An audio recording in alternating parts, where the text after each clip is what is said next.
Price the Lord, ஹல்லேலூயா. கிறிஸ்துவுக்குள் பிரியமானவர்களே, இந்த அருமையான காலை வேளையிலும் தேவ சமூகத்துக்கு வந்த உங்கள் ஒவ்வொருவரையும் இயேசுவின் இணையற்ற நாமத்தினாலே அன்பின் வாழ்த்துக்கள். இந்த நாளிலும் மத்திய 15ஆம் அதிகாரம் 28வது வசனத்தை அடியேன் வாசிக்கிறேன். இயேசு அவளுக்கு பிரதியுத்தரமாக, ஸ்திரீயே, உன் விசுவாசம் பெரியது, நீ விரும்புகிறபடி உனக்காக கடவுது என்றார். ஆமேன், ஹல்லேலூயா.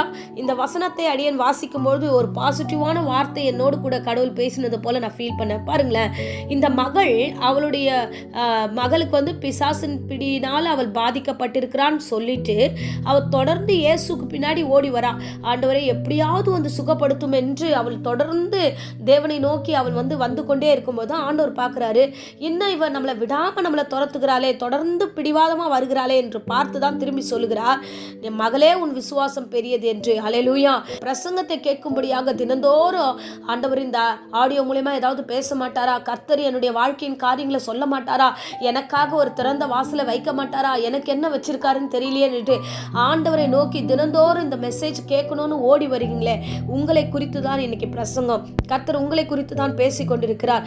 எந்த விசுவாசத்தோடு இந்த பிரசங்கத்தை கேட்கலான்னு அவளோடு ஓடி வந்தீங்களோ, இந்த பின்தொடர்கிற காரியத்திற்கு நிச்சயமாகவே பதில் உண்டு. ஆமேன், ஹல்லேலூயா. லூக்கா 18ஆம் அதிகாரத்தில் ஒரு சம்பவத்தை பார்க்கிறோம். ஒரு ஏழை விதவை அவ விடாமல் ஒரு அநீதியான மனுஷன்கிட்ட போகும்போது அந்த அநீதியானவன் சொல்லுகிறான், என்ன இந்த லேடி என்னை தொந்தரவு பண்ணிக்கினே இருக்கிறாள், நாளைக்கு இவளுக்கு போய் நியாயம் செய்வோம்னு சொல்லிட்டு ஒரு தீர்மானம்ப்பான்.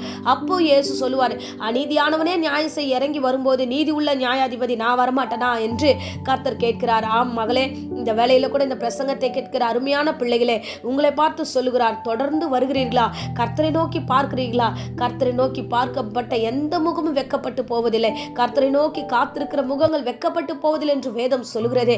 அவரை நோக்கி ஓடி வருகிற உனக்கு நிச்சயமாக விடுதலை உண்டு. கர்த்தர் அந்த வார்த்தை சொல்லுகிறார், நீ விரும்புகிறபடி உனக்கு காக கடவுது என்று இந்த வேளையில் அந்த மகளை பார்த்து சொல்லுகிறார். உன் விசுவாசம் பெரியது, நீ விரும்புகிறபடியே எல்லாமே நடக்கும் என்று. எதை பார்த்து உன் விசுவாசம் பெரியது என்று சொன்னார்னா, விடாமல் பற்றி கொண்டிருக்கிற அந்த நம்பிக்கையை பார்த்து தான் இந்த வார்த்தை சொல்லுகிறார். அன்பு பிள்ளையை, நீயும் விடாமல் வந்து கொண்டே இருக்கிறியே, கர்த்தரை நோக்கி பார்த்து கொண்டே இருக்கிறியே, உங்கள் விசுவாசம் பெரியது. இன்றைக்கு உங்களை பாராட்டுகிறார், மகளே, உன் விசுவாசம் பெரியது. நீ என்னை நோக்கி ஜெபிக்கிற எல்லா ஜெபங்களுக்கும் இனி வரும் நாட்கள்ல பதிலை கொடுக்க அவர் வல்லமுள்ள தெய்வமா இருக்கிறேன் என்று தன்னை வெளிப்படுத்துகிறார். ஹல்லேலூயா. பாருங்களேன், இன்னைக்கு அநேகருடைய விசுவாசம் தளர்ந்து போச்சு. எதிர்பார்த்த காரியங்கள் நிறைவேறலனும் போது ஒரு மிகப்பெரிய தளர்வு வருகிறது. என்ன ஆண்டவரே, நான் எதிர்பார்த்தது நடக்கல, இனிமே நான் ஏன் சர்ச்சுக்கு வரணும், இனிமே ஏன் நான் வேத வசனத்தை வாசிக்கணும், நான் ஏன் இனிமே இந்த பிரசங்கத்தை கேட்கணும்னு சொல்லிட்டு எத்தனையோ பிள்ளைங்க பின்மாற்றமாய் போனது உண்டு. ஆனா கர்த்தரை நோக்கி ஆண்டவரோடு கூட சகிப்பு தன்மையோடு ஓடி வருகிற அருமையானவளே, உனக்குரியதாய் ஆண்டவர் எல்லாவற்றையும் சொல்லுகிறார். கர்த்தர் ஒருபோதும் கைவிட மாட்டார். காத்திருந்த உனக்கு நேர்த்தியான காரியங்களை செய்ய அவர் வல்லமுள்ள தெய்வமாய் இருக்கிறார்.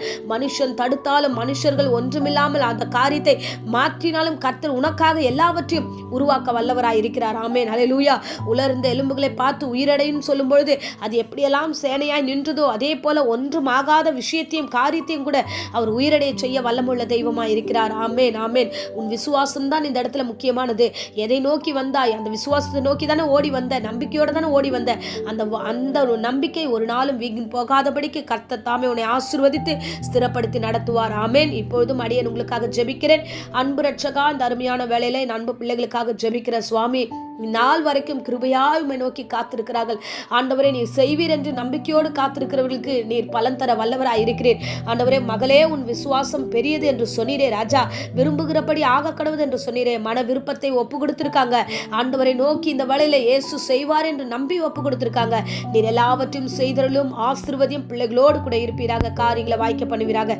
வேலை ஸ்தலமாகட்டும், எதிர்கால காரியங்களாகட்டும், ஊழியத்தின் காரியமாகட்டும், எதிலெல்லாம் இந்த பிள்ளைகள் ஆண்டவர் தன்னுடைய விண்ணப்பத்தையும் ஆண்டவரை விருப்பத்தையும் சொன்னார்களோ அது எல்லாவற்றும் நிறைவேற்றும், ஆசீர்வதியும், தொடர்ந்து வழிநடத்தும். எல்லா நாச மோசங்களுக்கும், எல்லா பிசாசின் கிரிகளுக்கும் விலக்கி காத்திருளும். இயேசுவின் நாமத்திலே ஜெபித்து இந்த வேளையில ஒப்பு கொடுக்கிறேன், ஜீவனுள்ள நல்ல பிதாவே. ஆமேன், ஆமேன். Praise the Lord. God bless you.